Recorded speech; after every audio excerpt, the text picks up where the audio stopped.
পরমাণু কর্মসূচি ইস্যুতে ইরানকে আলোচনায় বসার আহ্বান মার্কিন প্রেসিডেন্টের। সর্বোচ্চ ধর্মীয় নেতা খামেনিকে ট্রাম্পের চিঠি, অস্বীকার জাতিসংঘের ইরানি মিশনের।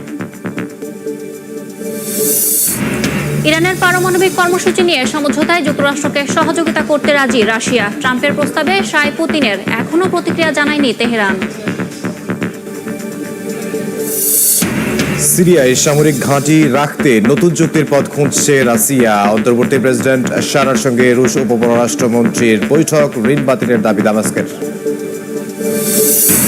উত্তর কোরিয়ার ক্ষেপণাস্ত্র উৎক্ষেপণের মধ্যেই দক্ষিণ কোরিয়ার বন্দরে মার্কিন জনতরী নিশ্চুপ পিয়ংইয়ং, উত্তেজনা বাড়ার শঙ্কা। মার্কিন প্রেসিডেন্ট ডোনাল্ড ট্রাম্প ইরানের সর্বোচ্চ নেতা আয়াতুল্লাহ আল খামেনিকে চিঠি পাঠিয়েছেন। এতে ইরানের পরমাণু কর্মসূচি নিয়ে আলোচনার আহ্বান জানানো হয়েছে।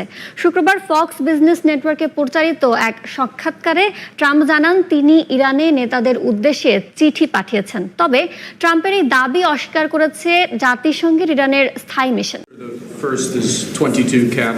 দ্বিতীয় মেয়াদে ক্ষমতা গ্রহণের পর থেকেই বিশ্বের বিভিন্ন দেশের সঙ্গে রাজনৈতিক সমীকরণ ঢেলে সাজাতে উঠে পড়ে লেগেছেন মার্কিন প্রেসিডেন্ট ডোনাল্ড ট্রাম্প। তারই উদ্যোগ পৌঁছেছে ইরানের দ্বার প্রান্তেও। মধ্যপ্রাচ্যের এই দেশটির পরমাণু কর্মসূচি বন্ধের চেষ্টা চালিয়েছেন ট্রাম্পের উত্তরসূরিরাও। এবার একই পথে হাঁটছেন ট্রাম্পও। শুক্রবার ফক্স বিজনেস নেটওয়ার্কে এক সাক্ষাৎকারে তিনি বলেন, পরমাণু কর্মসূচি ইস্যুতে আলোচনায় বসতে ইরানের সর্বোচ্চ নেতা আয়াতুল্লাহ আলী খামেনিকে চিঠি দিয়েছেন তিনি। একই সঙ্গে হুঁশিয়ারি দিয়ে বলেছেন, আলোচনায় বসতে অস্বীকৃতি জানালে বিষয়টিতে সরাসরি হস্তক্ষেপ করতে বাধ্য হবে যুক্তরাষ্ট্র। এই অবস্থায় তেহরানের কল্যাণে সমঝোতায় যুক্তিসঙ্গত হবে বলে উল্লেখ করেন তিনি। যদিও ট্রাম্পের এই দাবি অস্বীকার করেছে জাতিসংঘে ইরানের স্থায়ী মিশন। তারা জানায় এমন কোনো চিঠির বিষয়ে অবগত নন তারা। এর আগে ফেব্রুয়ারি মাসে আয়াতুল্লাহ আলী খামেনি বলেন, ইতিহাস সাক্ষী যে যুক্তরাষ্ট্রের সঙ্গে আলোচনার টেবিলে বসলে তা ইরানের জন্য কোনো সুফল বয়ে আনবে না।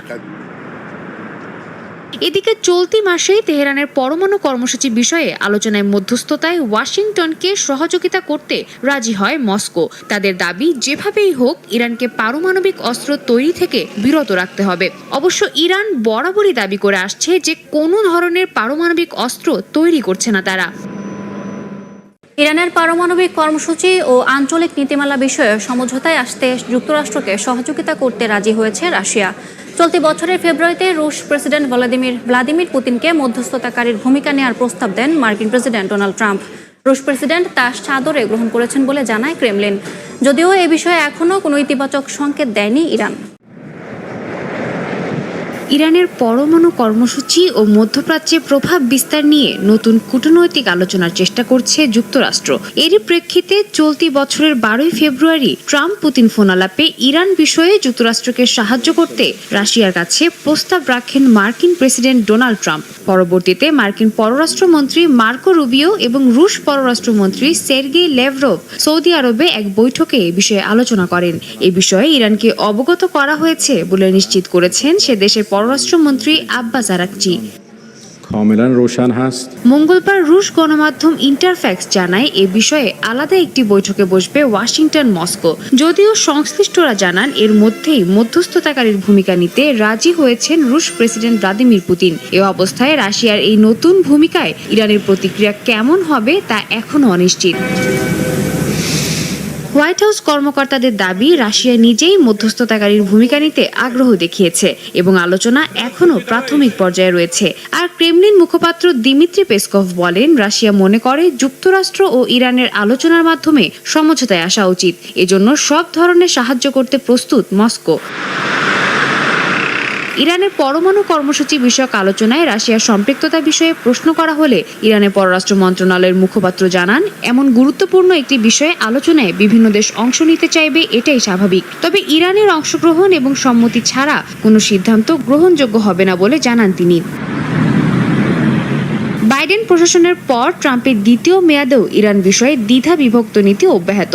একদিকে সর্বোচ্চ চাপ নীতি অনুসরণ করছেন ট্রাম্প, অন্যদিকে বলছেন নতুন পরমাণু শান্তি চুক্তির কথা। কিন্তু বিশ্লেষকদের মতে ইরানের সর্বোচ্চ নেতা আয়াতুল্লাহ খামেনি এই আলোচনার সম্ভাবনাকে একরকম উড়িয়ে দিয়েছেন। এ অবস্থায় ওয়াশিংটন তেহরান সম্পর্ক জোরদারে রাশিয়ার মধ্যস্থতা রাজনৈতিক সমীকরণ পাল্টে দেবে বলে ধারণা বিশ্লেষকদের। সিরিয়ায় নিজেদের সামরিক ঘাঁটি ধরে রাখতে নতুন চুক্তির পথ খুঁজছে রাশিয়া। বাশার আল আসাদের পতনের পর দেশটির অন্তর্বর্তী প্রেসিডেন্ট আহমেদ আল শারা রুশ সামরিক উপস্থিতির শর্ত পুনর্বিবেচনা করতে চান। দামেস্কের রুশ উপপররাষ্ট্রমন্ত্রীর সঙ্গে বৈঠকে তিনি যুদ্ধকালীন ক্ষয়ক্ষতির জন্য ক্ষতিপূরণ ও আগের ঋণ বাতিলের দাবি জানিয়েছেন। বছরের পর বছর সিরিয়ার হামেইমিম বিমান ঘাঁটি রুশ যুদ্ধ বিমান ইসলামী বিদ্রোহীদের বিরুদ্ধে ব্যবহার করেছে রাশিয়া। তবে বাশার আল আসাদের পতনের পর পরিস্থিতি বদলেছে। রাশিয়ার গুরুত্বপূর্ণ এই সামরিক ঘাঁটিগুলোর ভবিষ্যৎ এখন অন্তর্বর্তী প্রেসিডেন্ট আহমেদ আল শারার হাতে। তিনি বিদ্রোহী গোষ্ঠীগুলোর সঙ্গে মস্কোর আলোচনার মধ্যস্থতাকারী হয়েছেন। রয়টার্স জানায় দামেস্কে রাশিয়ার উপপররাষ্ট্রমন্ত্রী মিখাইল বোগদানোভের সঙ্গে শারার দীর্ঘ 3 ঘন্টার বৈঠক হয়েছে। কূটনৈতিক সূত্রগুলো বলছে শারা বাশার আমলের 49 বছরের ঘাঁটি ইজারা চুক্তি পুনর্বিবেচনার পাশাপাশি রুশ হামলায় ধ্বংস হওয়া অবকাঠামোর জন্য ক্ষতিপূরণ চেয়েছেন। বৈঠকে সিরিয়ার বৈদেশিক ঋণ বাতিলের বিষয়েও আলোচনায় আসে। যুদ্ধের আগে বৈদেশিক ঋণ মুক্ত থাকা দেশটির এখন 20 থেকে 23 বিলিয়ন ডলার ঋণ রয়েছে, যার বড় অংশ রাশিয়ার কাছে বলে ধারণা করা হয়। সিরিয়ার নিজেদের উপস্থিতি ধরে রাখতে রাশিয়াও নতুন কৌশল নিয়েছে।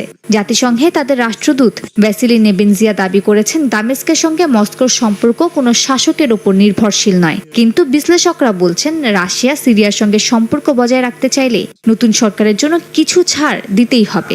জাতিসংঘের হিসাবে যুদ্ধবিধ্বস্ত সিরিয়া পুনর্গঠনে 400 বিলিয়ন ডলার প্রয়োজন। দামেস্ক ক্ষতিপূরণ চাইলেও রাশিয়া তা দিতে রাজি নয়, বরং মানবিক সহায়তার প্রতিশ্রুতি দিচ্ছে। ইউক্রেন ইস্যুতে আগামী সপ্তাহে বৈঠকে বসতে যাচ্ছেন ইউরোপের সামরিক প্রধানরা। টেলিভিশনে দেয়া ভাষণে একথা জানান ফ্রান্সের প্রেসিডেন্ট ইমানুয়েল ম্যাক্রো। বলেন, ইউক্রেনের বিষয়ে যুক্তরাষ্ট্র নিজের অবস্থান পরিবর্তন করায় ইউরোপ এখন নতুন এক যুগে প্রবেশ করেছে। অন্যদিকে যুদ্ধের ময়দানে পাল্টাপাল্টি হামলা অব্যাহত রেখেছে রাশিয়া ইউক্রেন। এমন পরিস্থিতিতে ইউক্রেনের রুশ অধিকৃত 4টি অঞ্চলের নাগরিকদের পাসপোর্ট দিচ্ছে রাশিয়া। যুদ্ধ বন্ধের সম্ভাবনার মধ্যেও থেমে নেই ইউক্রেন রাশিয়ার পাল্টাপাল্টি হামলা। বুধবার ইউক্রেনের বেশ কয়েকটি অঞ্চল লক্ষ্য করে প্রায় 200 ড্রোন হামলা চালায় পুতিনের সেনারা। এতে কয়েকজন হতাহত হয়েছেন। বিদ্যুৎ বিচ্ছিন্ন হয়ে গেছে ইউক্রেনের একটি বন্দরের। রুশ প্রতিরক্ষা মন্ত্রণালয়ের দাবি, ইউক্রেনীয় সেনাদের ঘাঁটি লক্ষ্য করে এসব হামলা চালানো হয়েছিল। কিয়েভ বলছে রাশিয়ার বেশিরভাগ ড্রোন ভূপাতিত করেছে তারা। পাল্টা হামলা চালিয়েছে ইউক্রেনও। রাশিয়ার রস্তভ অঞ্চলে তেল উত্তোলন স্থাপনায় ও সামারা অঞ্চলে একটি তেল শোধনাগারে হামলা চালানোর দাবি করেছে জেলেনস্কি বাহিনী। হামলার পর সেখানে বিস্ফোরণ হয়েছে বলে দাবি করেছে কিয়েভ, তবে ক্ষয়ক্ষতির বিস্তারিত কোনো তথ্য পাওয়া যায়নি। এদিকে ইউক্রেন ইস্যুতে বুধবার টেলিভিশনে ভাষণ দেন ফ্রান্সের প্রেসিডেন্ট ইমানুয়েল মাখো। জানান, আগামী সপ্তাহে প্যারিসে ইউরোপের সামরিক বাহিনীর প্রধানেরা বৈঠকে বসতে যাচ্ছেন। মাখো আরো বলেন, ইউক্রেন ইস্যুতে যুক্তরাষ্ট্র নিজের অবস্থান পরিবর্তন করায় ইউরোপ এখন নতুন এক যুগে প্রবেশ করেছে। সামরিক খাতে ব্যয় বাড়ানো হবে বলেও ভাষণে ঘোষণা দেন ফরাসি প্রেসিডেন্ট। ইউক্রেনের রুশ অধিকৃত 4টি অঞ্চলের নাগরিকদের পাসপোর্ট দিচ্ছে রাশিয়া। বুধবার রুশ আইন শৃঙ্খলা বাহিনীর এক অনুষ্ঠানে অংশ নিয়ে বিষয়টি জানান প্রেসিডেন্ট ভ্লাদিমির পুতিন। পরে রাশিয়ার স্বরাষ্ট্রমন্ত্রী বলেন, ডোনেস্ক, লুহান্স, খেরসন ও জাপোরিঝিয়ার 35 লাখের বেশি মানুষকে রুশ পাসপোর্ট দেয়া হয়েছে। উত্তর কোরিয়ার দফায় দফায় ক্ষেপণাস্ত্র পরীক্ষার মধ্যেই দক্ষিণ কোরিয়ার বন্দরে প্রবেশ করেছে মার্কিন বিমানবাহী রণতরী।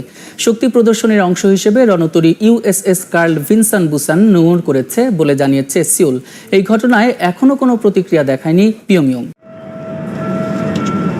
মার্কিন প্রেসিডেন্ট ডোনাল্ড ট্রাম্পের দ্বিতীয় মেয়াদ শুরু হওয়ার পর স্থানীয় সময় রোববার প্রথমবারের মতো দক্ষিণ কোরিয়ার বন্দর শহর বুসানে প্রবেশ করে মার্কিন বিমানবাহী রণতরী। পারমাণবিক চালিত জাহাজটি ক্যারিয়ার স্ট্রাইক গ্রুপ 1-এর অন্তর্ভুক্ত এবং সঙ্গে ছিল গাইডেড মিসাইল ইউএসএস প্রিন্সটন ও ইউএসএস টেরেন্ট।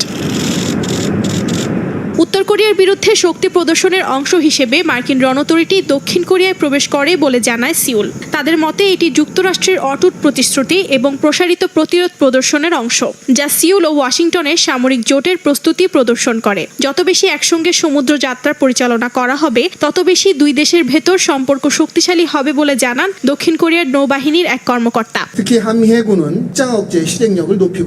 সম্প্রতি উত্তর কোরিয়ার সর্বোচ্চ নেতা কিম জং উন তার দেশের কৌশলগত ক্রুজ মিসাইলের পরীক্ষামূলক উৎক্ষেপণ তদারকি করেন এবং পারমাণবিক হামলার সম্পূর্ণ প্রস্তুতির নির্দেশনা দেন।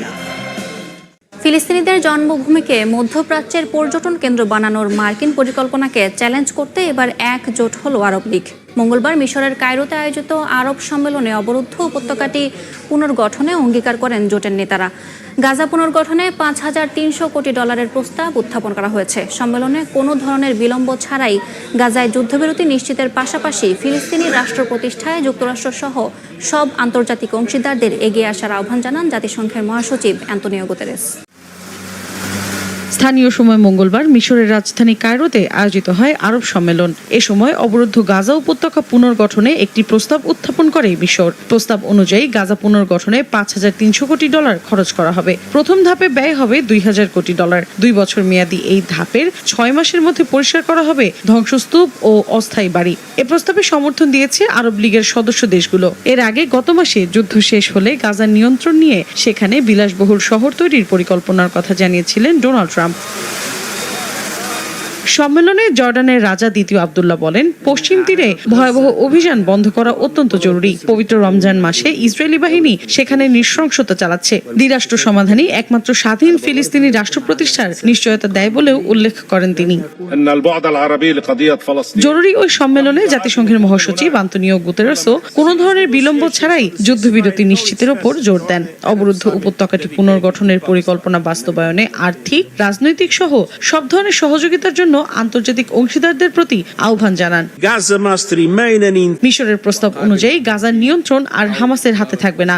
সেখানে অনির্দিষ্টকালের জন্য অন্তর্বর্তী সরকার গঠিত হবে। এই সরকার মানবিক সহায়তা প্রদান ও পুনর্গঠনের দায়িত্ব পালন করবে। পরিকল্পনাটিকে স্বাগত জানিয়েছে হামাসও।